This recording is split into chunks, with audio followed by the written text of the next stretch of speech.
저는 20대 여성으로 얼마 전에 결혼한 새내기 주부입니다. 결혼 전에는 빵집을 운영했는데 혼전 임신을 해서 결혼하는 바람에 현재는 빵집 문을 닫고 쉬고 있는 중이에요. 인재야, 이 뜻은 좀 괜찮니? 요즘 김치 냄새를 아예 못 맡겠어. 뭘 먹으면 올리는 통에 어디 나가서 식사도 못하겠고 죽겠다. 죽이라도 좀 사다 줄까? 바쁜 직장인한테 무슨 그런 부탁을 해. 내가 필요한 건 시켜 먹으니까 걱정 마. 이제 네가 의사 남편 만나서 시집 잘 간다고 좋아했는데 입덧으로 고생하는 거 보니까 또 괜히 빨리 시집 보냈나 싶네. 수경아, 누가 들으면 네가 친정엄마인 줄 알겠다. 너나 나나 서로한테 가족이지 뭐. 아니야? 친구 말 맞다나 수경이와 저는 가족이나 다름없는 사이예요. 사실 저나 수경이나 부모님이 안 계시고 고아원에서 나고 자랐습니다. 어려서부터 한 고아원에서 자라다 보니 친자매나 진배 없는 사이죠. 남편은 전문의 과정을 마치고 대학병원에서 일하는 흉부외과 의사예요. 제가 운영하는 빵집이 대학병원 근처 골목에 있었는데 저의 가게 단골이 그 사람이었죠. 은재야, 요즘도 네 시어머니 너 안 좋아하셔? 분가해서 사니까 딱히 자주 뵐 일은 없어서. 다른 시어머님들 보면 며느리 임신했다고 뭐 챙겨다 주시는 분들도 계시던데 너희 시어머니는 안 그러시니? 수경아, 너 벌써 잊었어? 나 결혼 허락도 겨우 받았는데 임신했다고 날 챙기시겠어? 그래도 네가 임신한 마당에 결혼 물을 수도 없는 노릇인데 좀 잘해주시면 어디 덧나? 나 그런 것까지 바라지도 않아. 솔직히 입장 바꿔서 금이야 오기야 기른 의사 아들 장가 보내는데 고아 출신의 혼전 임신까지 한 며느리가 뭐가 이쁘시겠어. 넌 왜 자꾸 네 가치를 낮춰서 말해? 고아인 게 뭐 네 잘못이야? 임신은 또 뭐 너 혼자서 했다니? 하늘을 봐야 별을 따는 법인데. 수경아, 언제나 너는 내 편 들어줘서 너무 든든하다 내가. 너 병원에서 절대 스트레스 받지 말라고 했다고 들었는데 괜히 네 시어머니 등살에 너 시달릴까 걱정이다. 신혼여행 다녀온 뒤로 딱히 그런 거 없었어. 너무 걱정 마, 수경아. 입덧이든 시어머니 일이든 뭔 일 생기면 꼭 전화하고, 알았지? 알았어. 고마워. 친구와 전화를 끊고 앉아있는데 한숨이 푹 나오는 게 사실이었어요. 축복받지 못하는 결혼을 한 게 사실이었고 여전히 저와 시어머니 사이는 찬바람이 돌고 어색했으니까 말입니다. 그때였어요. 현관벨이 울려서 나가보니까 마침 인터폰에 시어머니 얼굴이 뜨는 겁니다. 연락도 없이 어쩐 일이실까 싶은 생각에 바짝 저도 모르게 겁을 집어먹고 문을 열어드렸더랍니다. 어머니 오셨어요? 그래, 지나는 길에 잠시 들렀다. 어째 너는 시어머니가 왔는데 하나도 반가운 얼굴이 아니다. 그럴 리가요. 그냥 너무 갑작스레 오셔서 제가 너무 놀라서 그래요, 어머니. 그 말은 그러니까 기별 없이 앞으로는 오지 마라 뭐 그런 뜻이니? 아니요, 제 말은 그런 게 아니라요. 말을 섞으면 섞을수록 뭔가 야단 맞는 일만 생기는 느낌이었죠. 보수적인 성향의 시어머니는 저와 남편이 혼전 임신을 했다는 사실도 무척 탐탁지 않아 하시던 분입니다. 입덧은 좀 어때? 울렁거림이 심해서 먹는 걸 조심하고 있습니다. 안 먹혀도 이거저것 골고루 챙겨 먹으렴. 이거 속 안 좋을 때 먹을 만한 과일들 좀 챙겨왔다. 감사합니다, 어머님. 그래도 며느리가 입덧한다고 과일까지 챙겨 오셨구나 싶어서 저는 감사한 마음으로 과일 바구니를 받으려는데 대뜸 그런 말씀을 하시는 시어머니셨어요. 성훈이 월급 통장 네가 관리한다면서? 네, 어머니. 그럼 성훈이한테 따로 말할 것도 없겠구나. 내 아들 월급의 40% 매달 여기로 입금하렴. 그러면서 시어머니는 대뜸 문자 메시지로 시어머니의 계좌번호를 보내시는 겁니다. 성훈 씨 월급의 40%를요? 솔직히 다달이 월급의 40%면 적은 금액이 아니었기에 저는 놀랄 수밖에 없었죠. 왜? 싫으니? 시어미가 남편 월급에 감 놔라 배 놔라 하는 것 같아서 듣기 싫어? 아니요, 그런 뜻이 아니라요. 어머니 적은 돈이 아니라서 제가 조금 당황을 해서 그만. 솔직히 속으로 엄청 놀라고 당황한 게 사실이었죠. 남편과 결혼하면서 다달이 시어머님께 얼마간의 생활비와 용돈을 드리기로 약속한 건 사실이었지만 월급의 40%나 되는 금액을 생각한 건 아니었기 때문입니다.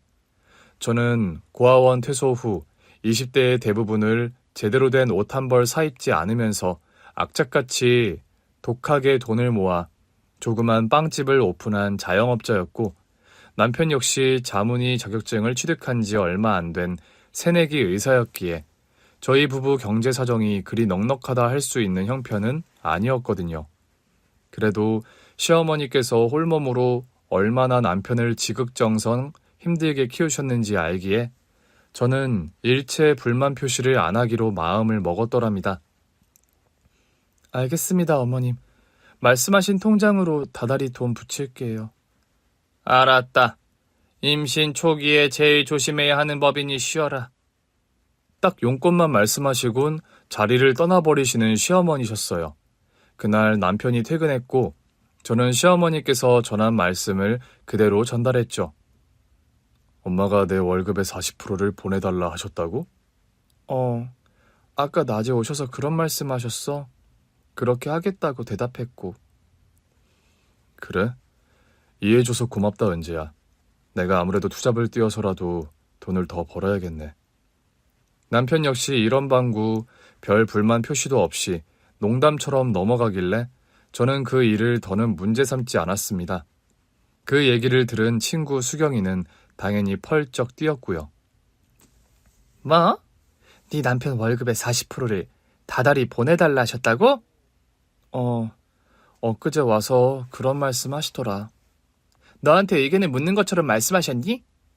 아니, 내 의견 같은 건 중요한 분위기가 아니었어. 사실을 말하자면 거의 통보 같았다고 해야 하나? 그럼 너희 시어머니 문제 있는 거 아니니? 아니, 요즘 세상이 어느 때인데 며느리에게 아들 월급을 그리 당당하게 요구하시니? 한두 푼도 아니고 월급의 40%씩이나? 나도 놀랐어, 많이. 우리 전셋집도 대출받아 마련한 거라서 갈 길이 먼 게 사실인데. 은재 네가 부모님 도움 없이 결혼했어도 혼수며 신혼집 마련할 때 네 역할도 컸잖아. 너 20대 내내 허리 휘게 빵집 운영하며 독하게 모은 돈으로 결혼 준비한 건데. 우리 시어머님도 평생 성훈 씨 키우느라 고생 많이 하셨으니까 그 정도 드려야 하는 게 도리일지 몰라. 어머 얘, 솔직히 지금 네 시어머님이 어디 편찮으시거나 너희 부부 도움 없이 살아가기 힘든 상황도 아니시잖니. 편의점 운영하시는 사장님이라면서 어떻게 다달이 그런 큰 돈을 요구하시는 거야? 친구의 말에 저 역시 대답할 말이 딱히 떠오르지 않더군요. 친구 말만 따라 건강이 안 좋으시다거나 경제적으로 힘든 상황이셨더라면 수긍이 갔을 텐데 시어머님께서는 건강하신 데다 편의점을 운영하는 점주셨거든요. 그렇다고 통보하듯 말씀하시는데 거기다 대고 태클도 못 걸겠더라. 성훈 씨도 오케이 하는데 내가 뭐라고 그럴 거야. 의사 남편이랑 살면 다 너처럼 그렇게 시집살이 하는 거야? 참, 아무리 그래도 좀 너희 시어머니 너무하신다 얘. 요즘 노후 대비 제대로 안 된 부모님 계시면 내 집 마련 불가능하다는 말까지 나오는 시대에 너 그러다 언제 대출금 갚으려고? 친구 말을 들을수록 저 역시 서운한 감정이 드는 게 사실이었죠. 저는 빵집을 운영하다 가게를 쉬고 있는 형편이라서 있던 돈을 가지고 제 용돈을 쓰는 바람에 쪼들리는 상황이었거든요. 남편 월급을 제가 관리하긴 했지만 월급의 상당 부분이 신혼집 전세자금 대출 이자로 나가는 형편이었고요. 몇 날 며칠을 고민하다 저는 결국 남편에게 말을 하고 말았죠. 자기야, 당신 월급의 40%를 어머님께 다달이 드리는 건 좀 무리지 않아? 저번엔 오케이 하더니 갑자기 무슨 말이야. 어머님 뜻이 완강하셔서 일단 승낙은 했는데 아무리 생각해도 우리 형편에 다달이 그런 큰 돈을 드리는 건 아직 오바 같아서. 다달이 나가는 집 대출금만 해도 얼만지 당신이 누구보다 잘 알잖아. 물론 나도 알지, 은재야. 그런데 엄마가 그러길 원하신다는데 뭐라고 말씀드리니? 당신이 효자라는 것 나도 잘 알아. 부모님 없이 자랐지만 나 역시 힘들게 키워주시고 공부시켜주신 부모님께 잘해드려야 하는 게 도리란 것도 알고. 그렇지만 우리 형편에 나 이제 출산하고 애 키우려면 한동안 버는 돈은 없이 나가는 돈이 많을 텐데 부담이 되는 금액이라 그렇지. 미안하다, 은재야. 내가 너 이런 걱정 안 할 만큼 돈을 넉넉히 버는 능력자였다면 우리가 이런 얘기할 일도 없었을 거잖아. 안 그래? 성훈 씨, 나는 그런 말이 아니라. 알아. 네가 무슨 말 하고 싶어 하는지. 네가 하는 말 당연하고 네 걱정도 다 당연해. 그런데 지금 당장은 엄마 뜻을 거스를 수가 없어. 내가 어떻게든 좀 해결책을 마련해 볼 테니까 조금만 기다려 줄래? 알았어, 성훈 씨. 나도 이런 말해서 미안해. 나도 누구보다 어머님께 잘해드리고 싶은 마음은 당신과 매한가지라는 것만 알아줘. 아니야. 결혼하면 경제적으로든 다른 부분으로든 완전히 독립하는 게 맞는 일이지. 지금 상황이 그렇지 않다 보니까 은재 너에게 내가 미안하다. 남편이 제 눈치를 보면서 그런 말까지 하니까 제가 되려 미안해지더군요. 뭔가 남편이 시어머니의 재정 상황이나 뭐 그런 일과 관련해서 저에게 말 못할 상황이 있나? 그런 생각도 들더군요. 당장 퇴근해서 말할 것 같은 눈치도 아니고 남편이 일단 조금만 기다려달라는 말을 했기에 저는 더 불평하거나 캐묻지 않고 남편 말대로 일단 그냥 두기로 했지요. 게다가 입덧이 심한 데다 임신 초기라 제가 절대 안정을 취해야 하는 시점이기도 했죠. 이것저것 너무 고민하거나 신경 쓰지 말고 건강이나 잘 챙기고 무탈하게 임신 초기를 보내자는 생각으로 저는 마인드 컨트롤을 했더랍니다. 제가요, 임신을 하면서 알게 된 사실인데 선천적으로 자궁이 약한 스타일이라고 하더라고요. 선천적인 자궁 무력증이시네요. 더 위험해지기 전에 자궁경부를 묶어주는 수술이 필요합니다. 수술을 받지 않으면 유산의 위험성이 있다고 해서 얼마 전엔 자궁경부를 묶어주는 수술까지 받은 상황이었죠. 그러다 보니 집안에서도 걷는 일까지 최대한 줄이고 저는 혹시라도 유산 위험성이 있는 일은 절대 피하면서 살 얼음판 걷듯이 생활하는 중이었거든요. 이런 상태의 저를 위해 배려를 많이 해주는 남편이었죠. 자기야, 언제 아침까지 차린 거야? 내가 안 해놓으면 또 말 안 듣고 아침 차릴 거잖아. 제가 요즘 입덧이 심하고 거의 온종일 누워 지내면서도 남편 아침밥은 꼭 차려주었거든요. 남편은 늦잠 자지 왜 고위험 임산부가 아침 차리느라 동동거리냐며 잔소리를 했었고요. 그래도 병원 일이 얼마나 고된지 잘 알고 있었기에 간단하게라도 저는 아침을 차려주려고 했었죠. 그런 저를 위해 불어 일찍 일어나서 본인이 아침을 차리는 남편이었어요. 이럴 거면 우리 그냥 둘 다 아침 굶기로 해. 당신 안 그래도 잠 부족한데 새벽같이 일어나서 아침 차리려고? 그냥 딱 40분만 일찍 일어나면 돼. 습관되니까 할만해. 걱정 마. 나 시집 참 잘 온 것 같아. 이런 호강하면서 사는 거 보면. 뭐? 이 정도 가지고 호강이라고 그러니? 앞으로 당신 호강할 일 훨씬 더 많이 남았으니까 기대하라고. 된장찌개 끓이는 법은 언제 배웠어? 내가 한 것보다 더 맛있는데? 요즘은 너튜브에 다 나오잖아. 나 맨날 병원에서 쉬는 시간에도 다음날 아침 메뉴 레시피 검색하는 게 습관이 됐어. 아유, 그러지 마, 여보. 간단하게 빵이랑 스프 같은 거 해서 먹어요. 아니야. 당신 입덧해서 조금을 먹어도 영양가 있는 걸로 먹어야 해. 참, 오늘부터 우리 엄마 이틀에 한 번 집에 오셔서 우리 집 청소해 주시기로 했어. 뭐요, 어머님이? 왜 그렇게 놀라? 요즘 당신 컨디션 말씀드렸더니 집안일 일절 안 된다고 청소 같은 힘들어가는 일 엄마가 하루 걸러 오셔서 대해 주신다는데? 어머님께서 일하시는데 내가 어떻게 쉬고 있어. 그러지 마시라고 해, 제발.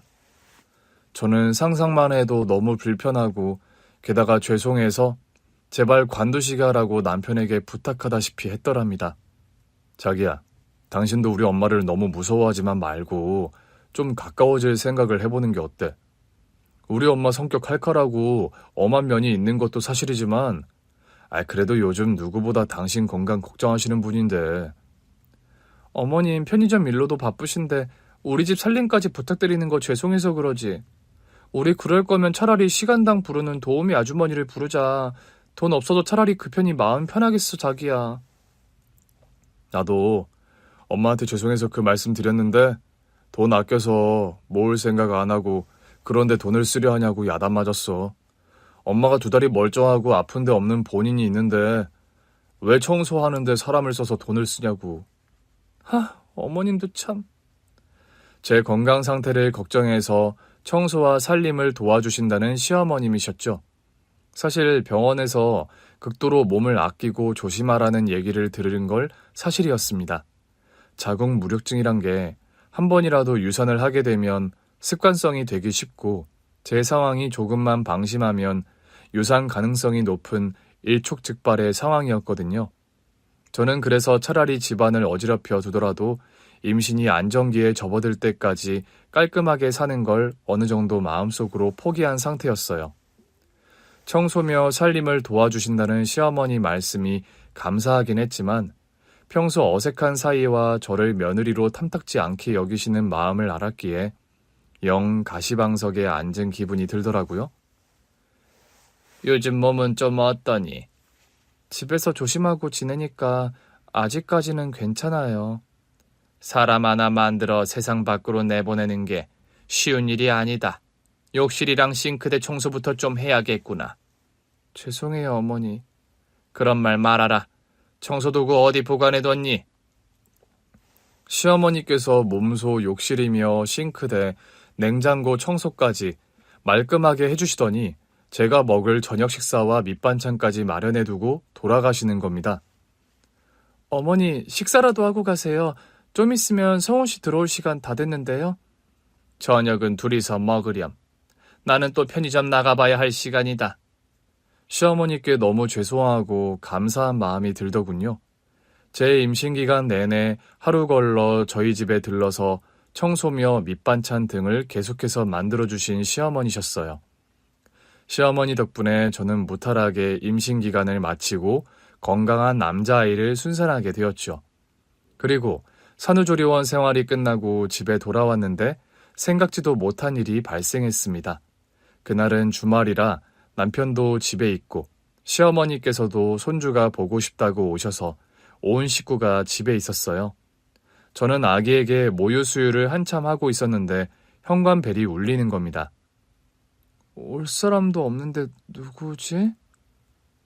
성훈아, 너 아직 은지에게 말 안 했니? 뭐라고 말을 꺼내야 할지 모르겠어서 아직이요. 그리고 다음 주에 오신다고 한 거 아니었어요? 녀석아, 내가 이번 주라 했지 언제 다음 주라 했어? 저 분명 엄마한테 다음 주에 오신다고 들었는데요. 지금 그게 중요한 게 아니니 얼른 가서 문이나 열어드려. 너는 그런 거 착각하며 어떻게 어려운 의대 공부는 한 거냐? 시어머니의 타박을 들으며 남편이 현관문을 열어줬는데 웬 처음 보는 중년 아주머니 한 분이 들어오시는 겁니다. 그런데 그 아주머니의 얼굴을 보는 순간 저는 소스라치게 놀라게 말았죠. 그 아주머니의 얼굴이요. 제가 봐도 저와 너무 똑같이 생긴 겁니다. 누구세요? 네가 은재니? 은재야, 반갑다. 난 네 엄마 최정숙이야.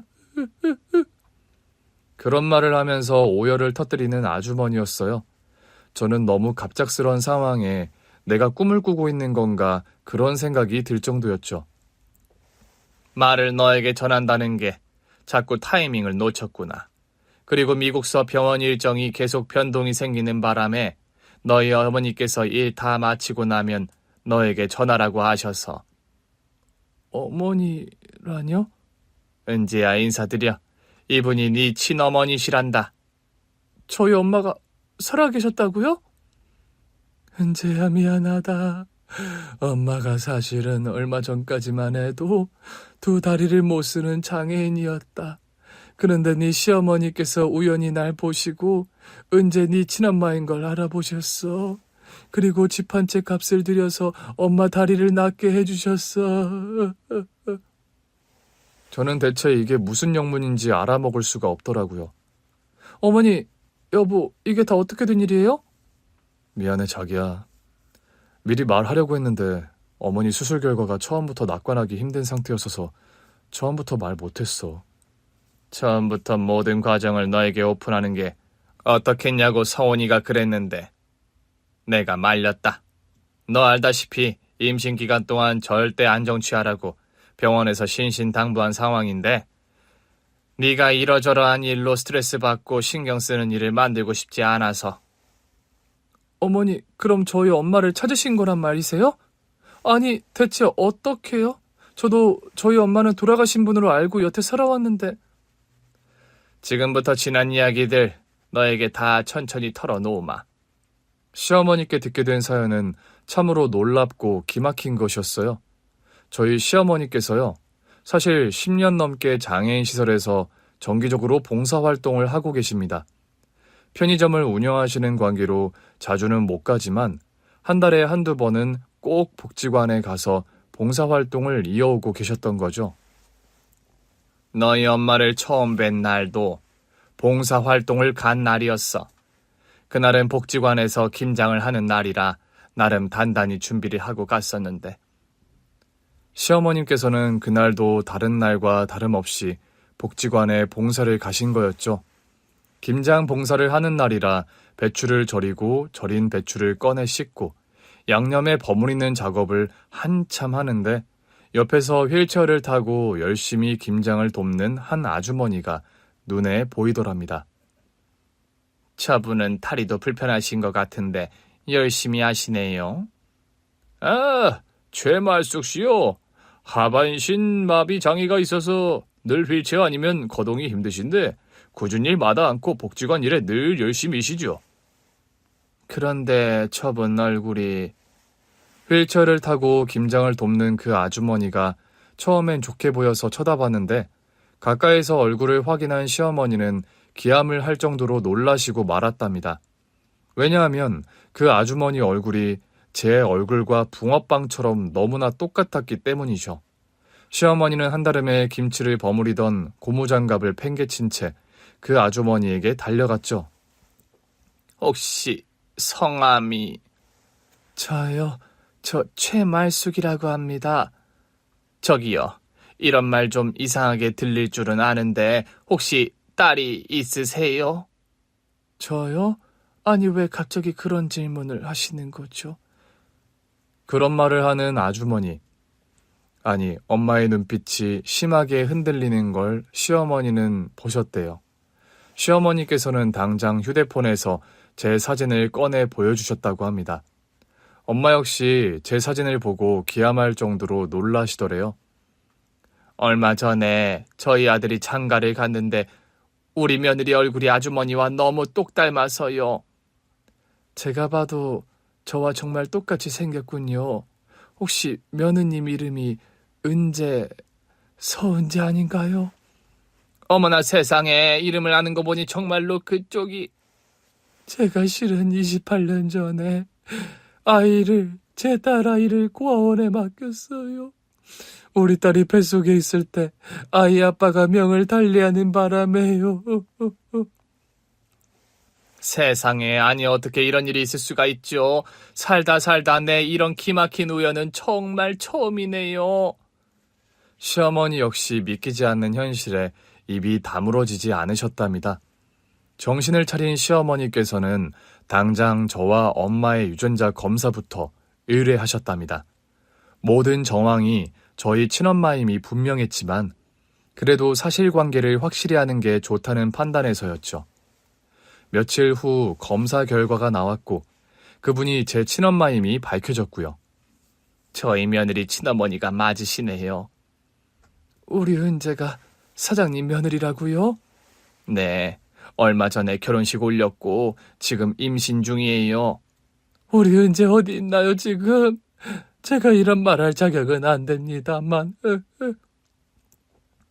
사돈어른, 이렇게 만난 것도 다 하늘의 인연 같아요. 그런데 서운하게 듣지 마세요. 지금 은재가 컨디션이 영 좋지가 않아요. 임신 초기인데 수술을 받아서 절대 안정을 취해야 하는 상태이고요. 은재가 많이 아픕니까? 자궁이 좀 약해서 애가 안 떨어지게끔 하는 수술을 받고 집에서 누워 지내요. 심정적인 충격이나 스트레스 절대 피하라는 말 병원에서 들었고요. 세상에 이를 어쩌면 좋죠? 너무 걱정은 마세요. 수술도 잘 되었고 안정 잘 취하고 조심하면 순산할 수 있을 거라고 했으니까요. 감사합니다, 사돈어른. 우리 딸아이를 많이 신경 써주셔서요. 아닙니다.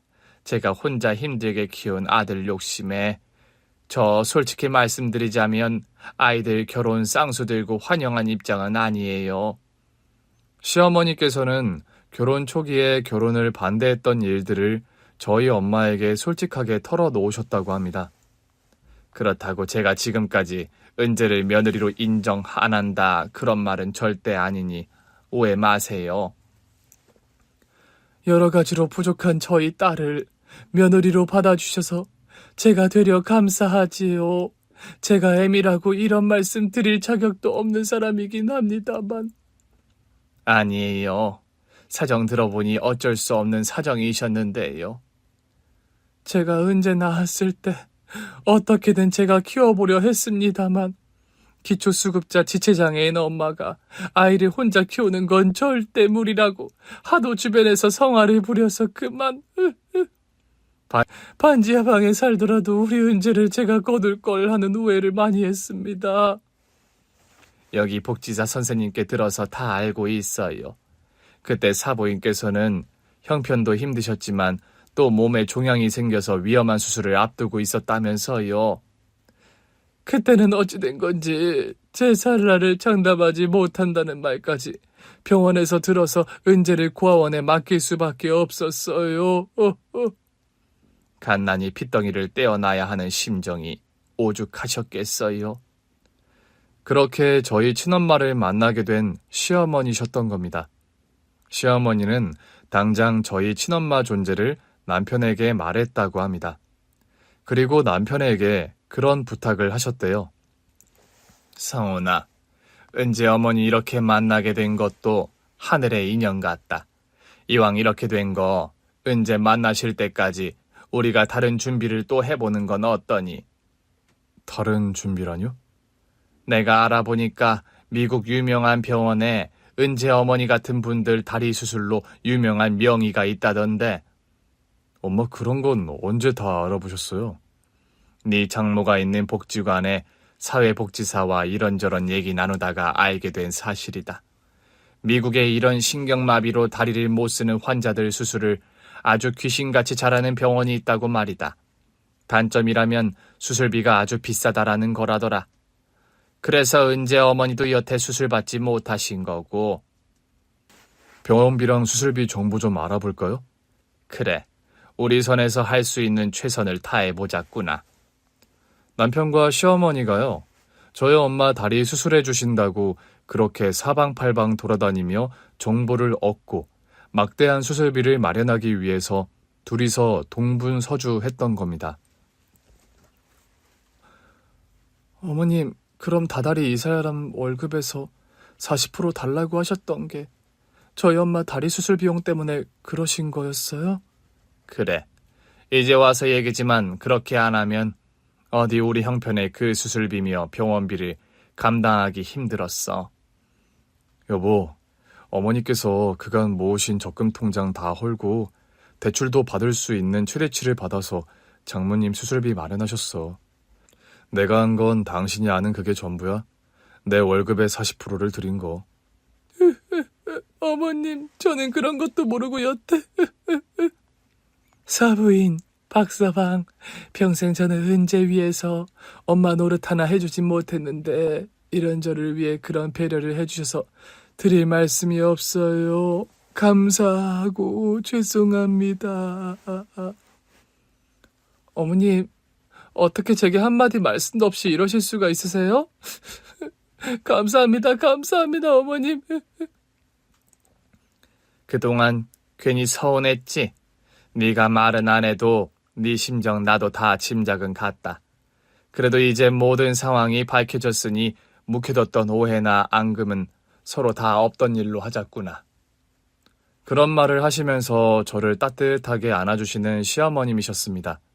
저는 말로 다 표현할 수 없는 죄송함과 감사함에 몸둘 바를 모를 지경이었죠.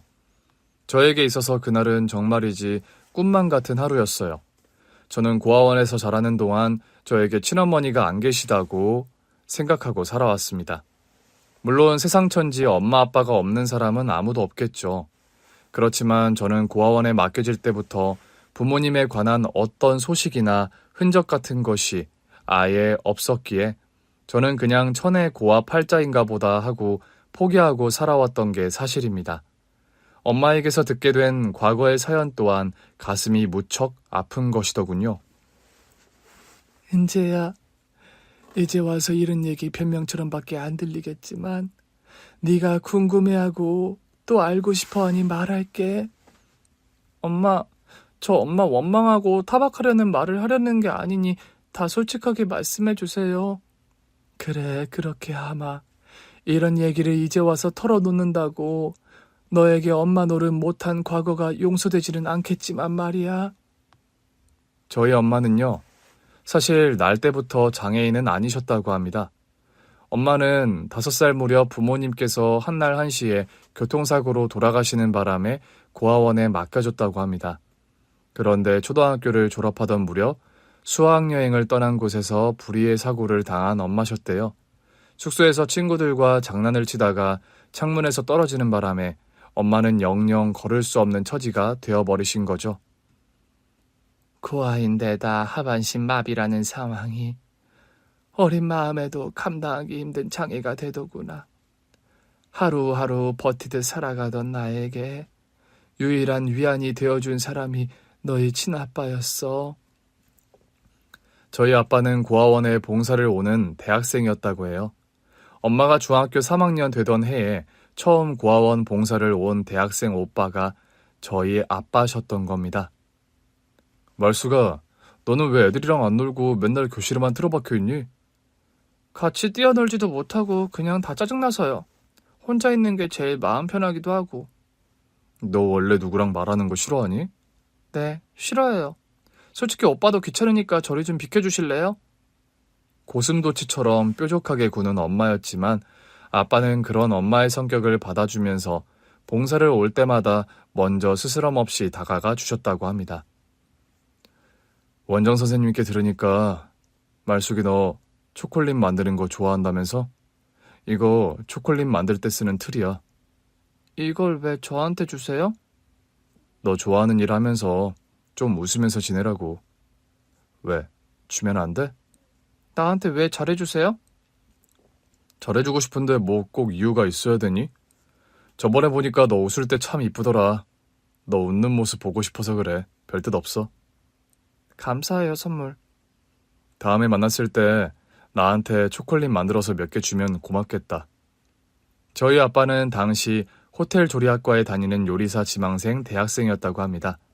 정기적으로 엄마가 지내던 고아원에 봉사를 오면서 엄마와 가까워지셨고 엄마가 고아원 퇴소 후 성인이 된 후에는 자연스레 연인으로 발전을 했던 거죠. 엄마가 고아원을 나와 홀로서기를 할 때가 되어서는 아빠가 집을 얻어서 두 분이 함께 동거를 시작하셨다고 합니다. 말수가, 너는 초콜릿 잘 만드니까 내가 나중에 식당 열면 네가 디저트 담당하는 거야. 어때? 생각만 해도 신난다, 오빠. 나 이럴 게 아니라 제과제빵 학원이라도 다니면서 제대로 배워볼까? 그거 좋은 생각인데? 프랑스에 유명한 초콜릿 학교가 있다던데 나중에 내가 돈 많이 벌면 말숙이 너 유학 보내줄게. 그런 약속을 하며 미래의 꿈에 부풀어 있던 엄마와 아빠였다고 합니다. 가진 거 하나 없었고 초라한 원룸 한 칸이 신혼살림의 전부였지만 사랑 하나로 행복한 두 분이셨던 거죠. 그러던 어느 날 갓 부임한 중식당에서 일을 마치고 돌아오시던 아빠가 트럭에 치여 사고를 당하고 말았답니다. 당시 제빵학원을 다니던 엄마는 헐레벌떡 병원에 도착했지만 이미 아빠는 숨을 거둔 상황이셨죠. 오빠, 날 혼자 두고 떠나면 어떡해? 뱃속의 아이는 어떡하라고? 슬픔과 황망함 속에 장례를 치렀고 엄마는 망연자실을 할 수밖에 없었죠. 아빠를 떠나보낸 상황에서 엄마는 난상 끝에 저를 겨우 낳으셨다고 합니다. 우리 아기 건강한가요? 네, 예쁜 공주님을 낳으셨어요.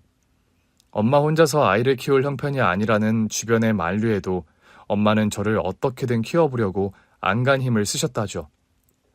산후조리도 책 안 끝난 상황에서 복지관에 일을 나가며 하루하루 버티듯 살아가던 어느 날 엄마는 일을 하다 쓰러지셨고 구급차를 타고 실려간 병원에서 청천벽력 같은 선고를 받아야 했다고요. 척추에 난치성 종양이 생겼습니다. 당장 수술 받으셔야 하는 위험한 상황입니다. 수술을 받으신다 해도 생존 가능성을 낙관하기 힘든 상황이고요. 네? 제가 수술을 받아도 죽을지 모른다는 말씀이세요? 죄송합니다. 저희 입장에서 딱히 드릴 말씀이 없네요. 엄마는 그때 찢어지는 마음으로 저를 고아원에 보낼 수밖에 없으셨던 거죠. 엄마의 지나온 이야기를 들으니 저 역시 너무 마음이 아팠습니다. 아이를 낳은 지 얼마 안 된 시점이긴 했지만 아이를 낳은 엄마 입장이다 보니 어린 핏덩이 아기를 고아원에 보내야 했던 엄마 심정이 어땠을지 상상이 가지 않을 정도로 억장이 무너지더라고요. 엄마, 이제 더는 과거 얘기 묻지 않을게요. 제가 엄마 상황이었다 하더라도 다른 방법이 없었을 거예요. 아니다, 은재야. 아무리 상황이 어려웠더라도 자식을 버린 부모에게 면죄부가 지어줄 수는 없는 일이야. 버리다뇨. 엄마는 저를 버린 게 아니라 조금이라도 나은 환경에서 제가 자라기를 바라신 거잖아요. 이제 저도 엄마가 된 입장에서 엄마 마음 다 이해해요. 고맙다, 은재야. 그렇게 엄마를 이해해줘서. 저와 엄마는 한참을 끌어안고 오열했습니다. 엄마, 그런데 수술받은 다리는 이제 정말 괜찮으신 거예요?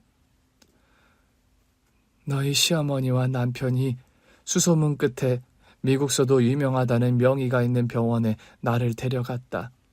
아파트 한 채 값 넘는 돈을 내 수술비에 쓰셨는데 이 빚을 대체 어떻게 갚아야 할지 모르겠구나. 엄마 말씀을 들으니 시어머니께 새삼 다시 감사하다는 마음이 들더라고요. 아기를 낳고 모유 수유가 마무리된 즈음 저는 다시 베이커리를 오픈을 재개했습니다. 여러 가지로 시어머니께 빚도 갚고 싶었고 또 저희 엄마가 초콜릿 만드는 일을 계속 해오셨기에 엄마와 함께 베이커리를 운영하기로 한 거였죠. 은재가 빵집 운영을 한 게 다 사부인 피를 이어받아서였네요. 저야 그냥 복지관에서 초콜릿 만들어 파는 정도였죠. 은재가 솜씨는 훨씬 더 좋아요. 모녀지간에 같이 일을 하게 되다니 저 역시 너무 보기가 좋네요, 사부인. 제가 두 다리로 멀쩡하게 걸어 다니게 된 것도 평생 얼굴 보지 못할 줄 알았던 우리 은재를 만나게 된 것도 모두 사부인 덕분이에요. 어머님, 정말 감사드려요. 저에게 이런 꿈 같은 날이 올 거라고 저 생각도 못하고 살아왔는데 저 열심히 일해서 어머니께 진 빚 2배로 갚아드릴 거예요. 너에게 돌려받으려고 한 일 아니니 그런 말은 말거라. 가족끼리 당연히 해야 할 일이었으니까. 시어머니와 엄마와 아이 양육을 번갈아가며 도와주셔서 저는 베이커리 일에 집중을 해서 매진할 수 있었어요. 시어머니께서 아이를 돌봐주시는 동안 엄마는 가게에 나와서 그날 팔 분량의 초콜릿을 만드셨죠. 예전에는 여기 빵집에 초콜릿은 없었는데 새로운 메뉴인가 봐요? 네, 제가 아이 낳고 가게 재오픈을 하면서 저희 엄마와 같이 운영을 하게 됐어요. 초콜릿 메뉴는 모두 저희 엄마가 직접 만드시는 거고요. 달지도 않고 맛이 너무 고급스럽네요. 빵이나 쿠키에 들어가는 초콜릿도 모두 그럼... 맞아요. 저희 엄마가 다 직접 만드시는 수제 초콜릿이에요. 이 집 빵 맛이야. 예전부터 유명했지만 초콜릿도 너무 맛있네요. 소금빵 10개랑 저기 초콜릿 세트 5개 포장해주세요. 감사합니다. 엄마와 초콜릿은 출시했을 때부터 손님들에게 아주 반응이 좋았답니다. 엄마와 함께 베이커리를 운영하고 나서 가게 매출은 예전보다 훨씬 좋아졌어요. 엄마와 베이커리를 운영하고 나서 1년 만에 저는 운영하는 가게 분점을 3개나 더 오픈할 정도가 되었죠. 엄마, 가게 매출이 다달이 고공행진이에요. 초콜릿 가게를 아예 따로 오픈할까요? 네가 터 닦아놓은 빵집이 유명해서 덤으로 내 초콜릿이야 잘 팔리는 건데 뭐. 장모님 너무 겸손하게 말씀하시는 거 아니에요? 여보, 다음 달에는 분점을 2개 더 오픈하게 될 것 같아. 이러다 우리 진짜 부자 되는 거 아니야? 남편이 농담처럼 하는 말이었지만 정말 저희는 예전보다 경제적으로도 훨씬 여유 있는 형편이 되었습니다. 베이커리 운영을 하면서 돈을 좀 벌게 되자 저와 엄마가 제일 먼저 한 일은 시어머니께 예금 통장을 선물해 드린 일이었어요. 시어머니 생신을 맞아 가족 식사를 하는 자리에서 엄마와 저는 그 예금 통장을 시어머니께 드렸죠. 아니, 이게 무슨 통장이에요, 사부인? 저 다리 수술한다고 사부인께서 마이너스 통장 만들어서 그간 생활하신 거에 대한 보답이에요. 어머니, 진작에 갚아드렸어야 했는데 죄송해요. 통장을 열어보신 시어머니께서 깜짝 놀라시더군요. 아니, 그런데 금액이 왜 이렇게 크니? 사부인 수술비에 쓴 돈보다 훨씬 더 큰 금액이잖니? 어머니, 그간 쌓인 이자라고 생각해 주세요. 마음 같아서는 더 드리고 싶었지만 아직 그만큼밖에 못 드려서 죄송해요. 사실 시어머니께서 저희 엄마 수술비에 쓴 돈의 1.5배에 가까운 돈을 마련해서 통장에 넣어드렸습니다. 엄마와 제가 2년 넘게 일하면서 거의 한 푼도 쓰지 않고 모은 돈이었죠. 다른 것도 아니고 제일 감사한 분께 그런 식으로 갚아드릴 수 있다는 것이 저나 엄마나 무척 다행스럽고 뿌듯한 일이었고요. 내가 무슨 돈 장사하려고 사부인 수술 시켜드린 게 아닌데 왜 그러니 은재야? 어머님도 참. 저도 돈 갚아드리려는 게 아니라 감사해서 그런 거예요. 엄마, 그냥 받으세요. 장모님이랑 이 사람 연봉이 이제 제 연봉 곱절인 거 모르시죠? 너도 참 지금 그게 할 소리니? 웃자고 한 농담이고요. 이 사람이랑 장모님 마음 편하게 그냥 받으시라고요. 제가 그만큼 또 은재랑 장모님께 잘할 거니까 걱정 마시고요, 엄마. 제가 아이를 낳은 뒤로 저와 남편은 시어머니 살던 집과 저희 살던 집을 처분해서 좀 더 큰 집을 마련했고 친정엄마와 시어머니까지 모두 모시고 한 집에 함께 살고 있습니다. 저, 남편, 어린 아들, 시어머니와 친정엄마까지 대식구가 한 집에 사는 셈이죠. 제가 어려서부터 줄곧 고아원에 살다 보니까 늘 이렇게 대식구가 복잡거리며 한 집에 모여 사는 것에 대한 로망이 있었어요. 나중에 결혼해서 가정을 꾸리면 저는 아이도 적어도 셋은 낳아 기를 작정이었죠.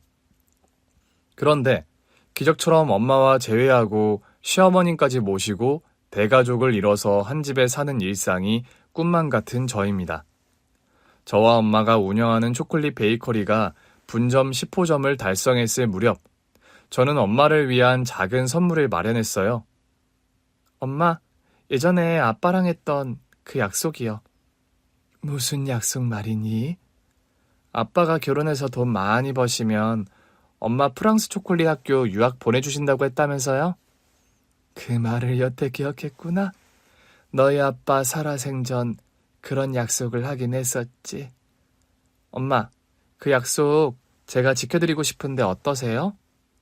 은재 네가?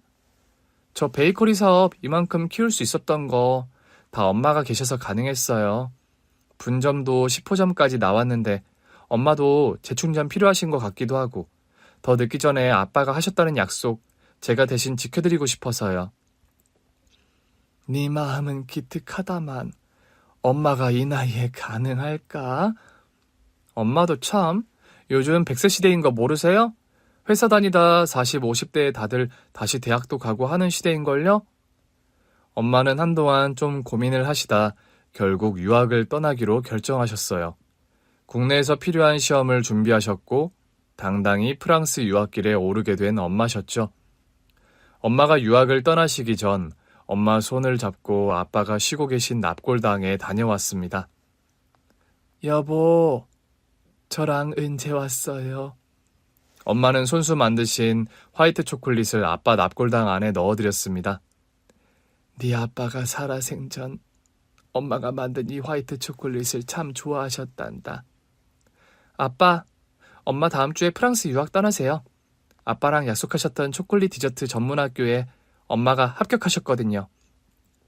당신이 보내준다고 약속했던 유학을 우리 딸 은재가 보내주네요, 여보. 말씀 끝에 어쩔 수 없이 눈물을 왈칵 쏟는 엄마셨습니다. 엄마가 프랑스 유학을 떠나시는 날, 온 식구가 인천공항에 마중을 나갔더랍니다. 사부인, 모쪼록 유학 무탈하게 잘 마치고 돌아오세요. 제가 지금 혼자 떠날 상황이 아닌데 죄송해요, 사부인. 그런 말씀이 어딨나요? 집안일 걱정은 마시고 잘 다녀오세요. 출국장으로 들어가는 엄마의 뒷모습을 보는데 마음이 참 뭉클하면서도 복잡한 생각이 들더군요. 반백의 머리를 하고 조금씩 사라져가는 엄마의 뒷모습을 보고 있자니 저도 모르게 눈물이 쏟아지더라고요. 당신도 같이 떠나야 하는 거 아니었나 모르겠네. 아니야. 난 한국에서 베이킹 공부할 만큼 했어. 유학을 간다 해도 엄마 다녀오시고 나서. 그 말은 장모님 다음 타자는 당신이라는 말로 들리네. 남편 말에 저는 그냥 대답 없이 빙그레 웃어주었습니다. 엄마의 지나온 인생이 어떠했는지를 알기에 일단 지금은 엄마가 공부를 하러 떠나시는 길을 마음껏 축하해드리고 싶은 마음이 컸거든요. 유학을 떠난 엄마는 다행히 그곳 생활에 잘 적응을 하시는 모양이더라고요. 적은 연세가 아닌데 젊은 사람들 틈에서 혹시 힘드시진 않을까 걱정하던 게 기우일 정도로요. 영상통화를 할 때면 현지의 젊은 친구들과 화기애애하게 수업도 받고 실습하는 모습을 가끔 보여주실 때가 있어요. 프랑스어 실력도 눈에 띄게는 엄마였습니다. 사부인 참 여러모로 대단하시다, 은재야. 나라면 저 나이에 타국 나가서 저리 적응 잘 못했을 것 같다. 이게 다 어머님 덕분이죠 뭐. 어머님 아니었음 아직도 저희 엄마 다리 불편하셨을 거고 유학 엄두도 못 내셨을 거예요. 수술 결과가 좋아서 다행이었지 뭐. 어머님 다시 한번 너무 감사드려요. 저희 엄마 찾아주신 거, 또 미국까지 가서 수술까지 받게 해주신 거 모두 다요. 은재야, 이제 가족끼리 그런 인사치레 그만하자. 나야말로 고맙다. 네가 우리 집 며느리로 들어와 줘서. 그러니 이렇게 귀엽고 금쪽 같은 손주도 얻은 거 아니니? 엄마도 참. 옛날에 저 속도 위반으로 혼전 임신했다고 등짝 스매싱 하실 때는 언제고요? 이 녀석아, 지난 일 이제 와서 끄집어내서 뭐해? 너는 그렇게 눈치가 없어서. 어찌 그 어렵다는 의대 공부는 했니? 그러게 말이에요, 어머니. 공부머리랑 요런 센스는 상관이 별로 없나 봐요. 웃음꽃이 터지는 저희 세 사람이었습니다. 결혼 전에 혼전 임신해서 시어머니의 결혼 반대에 부딪혔을 때는 제가 이런 화목하고 따뜻한 가정을 이루게 될 거라 생각하지 못했었어요. 지금 이렇게 아무런 불화 없이 대가족이 모여 행복한 일상을 보낼 수 있음에 무척 감사할 따름입니다. 베이커리 사업이 잘 되고부터 저와 엄마는 정기적인 후원 사업도 하나 시작했어요. 제가 유년기와 사춘기 시절을 보낸 고아원과 엄마가 나고 자란 고아원에 정기 후원 협약을 맺었습니다. 두 군데의 고아원에 정기적으로 후원금을 보내는 일이 쉬운 일은 아니지만 저와 엄마는 사업을 해나가는 동안 후원을 계속하기로 약속했어요. 평생 얼굴 한번 보지 못했을 뻔한 엄마를 이렇게 기적처럼 제외해서 살 수 있음에 제가 하고 싶고 잘할 수 있는 일을 해서 돈을 벌고 또 제가 베풀 수 있는 곳에 베푸는 삶을 살 수 있음에 늘 감사한 마음을 가지고 살아가려 합니다. 따지고 보면 저희 시어머니께서 저희 엄마를 만날 수 있었던 것도 모두 10년 넘게 이어오신 봉사활동 덕분이었습니다. 선한 끝은 있어도 악한 끝은 없다. 옛날 어른들이 하시는 고루한 말씀이라 생각했는데 이 말이 정말 틀린 말이 아닌 것 같아요. 시어머니의 작지만 그 꾸준한 선한 실천이 지금의 모든 기적의 원동력이 되었음은 두말 할 나위가 없으니까요. 지나온 삶을 돌이켜보면 저 역시 제가 이만큼 행복한 삶을 살 수 있을 거라 기대를 안 했었습니다. 부모님 그늘 없이 억척스레 살아오다 보니 늘 애정결핍에 시달리던 과거의 저였죠.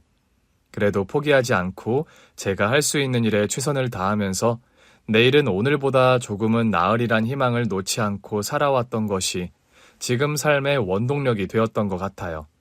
좋은 방향으로 버티고 버티다 보면 나에게 갈급한 것들은 언젠가는 상으로 내려주시는 게 저 놓은 곳에 계신 분들의 칭찬법이란 생각도 듭니다. 지금 혼자이고 사는 것이 고단하더라도 절망하지 않으셨으면 합니다. 내일은 내일의 해가 뜨고 일출 직전이 가장 어둡다는 그 단순한 진리가 살다 보니 정말 맞는 말이다 싶더라고요. 긴 얘기 경청해 주셔서 감사합니다. 여러분 가정에도 평안과 행복이 가득하시길 기원합니다. 오늘 준비한 사연은 여기까지입니다. 재미있게 들으셨다면 구독과 좋아요, 알림 설정까지 눌러주세요. 그럼 저는 다음 사연으로 찾아뵐게요. 오늘도 건강하고 행복하세요.